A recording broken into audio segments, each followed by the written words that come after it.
ಈ ಬಾರಿ ಬಿಗ್ ಬಾಸ್ನಲ್ಲಿ ಕಳೆದ ಬಾರಿ ಅಂದರೆ ಇಷ್ಟೆಲ್ಲ ಸೀಸನ್ ಆಯ್ತಲ್ಲ, ಅಷ್ಟರಲ್ಲಿರುವಂತಹ ಯಾವ ಕಂಟೆಸ್ಟೆಂಟು ಮತ್ತೆ ಈ ಸಾರಿ ಇದ್ದಿದ್ರೆ ನಿಮಗೆ ಸಖತ್ ಇನ್ನೂ ಮಜಾ ಇರ್ತಿತ್ತು ಅಂತ ಒಂದು ಇಮ್ಯಾಜಿನ್ ಮಾಡ್ಕೊಳ್ಳೋದಾದರೆ ಯಾರನ್ನ ಇಷ್ಟಪಡ್ತೀರಿ ಅಂತ? ಅಣ್ಣ, ಎಲ್ಲ ವ್ಯಕ್ತಿಗಳು ಸ್ಪೆಷಲೇ ಅಲ್ಲಿ. ನಿಮ್ಗೆ ಆರ್ಡಿನರಿನ ಆಯೋದೇ ಇಲ್ಲ. ಆರ್ಡಿನರಿ ಅಂತೂ ಒಂಚೂರು ಎಕ್ಸ್ಟ್ರಾ ಇದ್ರೇ ಆಯೋದು. ಆ ಟೈಮ್ಗೆ ಅವ್ರವ್ರು ಕರೆಕ್ಟಾಗಿ ಮಾಡಿದ್ದಾರೆ. ಈ ಟೈಮಲ್ಲಿ ಇಲ್ಲಿರೋರು ಎಲ್ಲರೂ ಎಕ್ಸ್ಟ್ರಾ ಆರ್ಡಿನರಿಗಳೇ ಅಣ್ಣ. ಮಾಮೂಲಿ ಅವ್ರು ಯಾರೂ ಇಲ್ಲ. ಇವಾಗ ಏನು ಸೆಟ್ ಮಾಡಿದರೆ ತುಂಬ ಚೆನ್ನಾಗಿದೆ. ಯಾಕಂದರೆ ಇವರು ವರ್ಷಗಟ್ಟಲೆ ಟೀಮ್ನ ಕೂತ್ಕೊಂಡು ಇವ್ರನ್ನ ಅಂತ ಎತ್ಕೋತಾರೆ.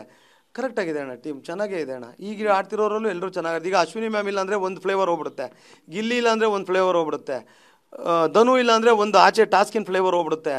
ಕರೆಕ್ಟಾಗಿದೆ ಅಣ್ಣ. ಒಂದು ಬಿರಿಯಾನಿ ಮಾಡಬೇಕು ಅಂದರೆ ಎಷ್ಟು ಐಟಮ್ ಬೇಕೋ ಅದಷ್ಟು ಐಟಮ್ ಕರೆಕ್ಟಾಗಿದೆ.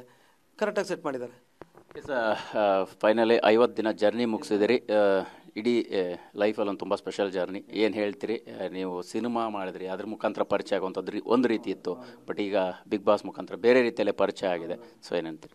ಖಂಡಿತ ಅಣ್ಣ. ಅಂದರೆ ಬಿಗ್ ಬಾಸ್ ಮೂಲಕ ಈಗ ನಾನು ಮುಂಚೆಗಿಂತ ನನ್ನ ಪ್ರಕಾರ ಒಂದು 100ರಷ್ಟು ಜಾಸ್ತಿ ಗೊತ್ತಿರ್ತೀನಿ ಅನ್ಸುತ್ತಣ್ಣ. ಒಂದಷ್ಟು ಜನ ಯಾರೋ ಕಾಕ್ರೋಚ್ ಅಲ್ವಾ, ಇವ್ರು ಕಾಕ್ರೋಚ್ ಅಲ್ವಾ ಅಂತ ಅನ್ಕೊಳ್ಳೋರು, ಮಿಕ್ದವ್ರಿಗೆ ಇವ್ರು ಕಾಕ್ರೋಚ್ ಅಂತ ಅನ್ಸೋದು. ಇವತ್ತೆಲ್ರಿಗೂ ಕಾಕ್ರೋಚ್ ಅಂತ ಅನ್ಸೋ ಅಷ್ಟು ಗೊತ್ತಾಗಿದೆ ಅಣ್ಣ. ನಂಗೆ ಅದು ತುಂಬ ಖುಷಿ ಇದೆ. ತುಂಬ ಥ್ಯಾಂಕ್ಸ್ ಅಣ್ಣ ಕಲರ್ಸ್ ಚಾನಲ್ಗೆ, ಎಂಟೈರ್ ಬಿಗ್ ಬಾಸ್ ಟೀಮ್ಗೆ, ಪ್ರಕಾಶ್ ಸರ್ಗೆ. ನಂಗೆ ತುಂಬ ಖುಷಿ ಇದೆ ಅಣ್ಣ. ಹೌದು, ಬಿಗ್ ಬಾಸ್ ತುಂಬ ದೊಡ್ಡ ಹೆಸರು ತಂದ್ಕೊಡೋ ಅಂತ. ಈಗ ನನಗೂ ಮಲ್ಲಮ್ಮ ಅವ್ರು ಗೊತ್ತಿರಲಿಲ್ಲ ಅಣ್ಣ. ಆ ಥರದ್ದೊಂದು ಇಬ್ಬರು ಅವ್ರು ಗೊತ್ತಿರಲಿಲ್ಲ ಅಣ್ಣ. ಆದರೆ ಇವತ್ತು ಮಲ್ಲಮ್ಮ ಅವರು ಎಂಟೈರ್ ಕರ್ನಾಟಕ ಗೊತ್ತು. ನಾನು ಯಾವಾಗ ಹೇಳ್ತಿದ್ದೆ, ಅಮ್ಮ ನೀವು ಹೋಗಿ ಎಲೆಕ್ಷನ್ ನಿಂತ್ಕೊಬಿಡಿ, ನೀವು ಎಮ್ ಎಲ್ ಎ ಆಯ್ತೀರಾ ಅಂತ.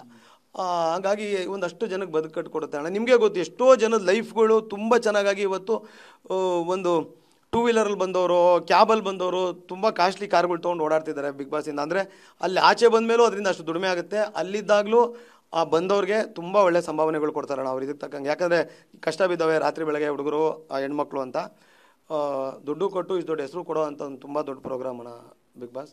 ನನಗಿದು ಮುಂಚೆಯಿಂದನೂ ಇಷ್ಟ ಆಯಿತು, ಬಟ್ ಆಚೆ ಅವ್ರು ಹೇಳ್ಬೇಡ ಅಂದಿದ್ದ ಕಾರಣಕ್ಕೆ ಮುಂಚೆ ಎಲ್ಲ ಇಂಟರ್ವ್ಯೂಲು ಉಲ್ಟಾ ಹೇಳ್ತಿದ್ದೆ.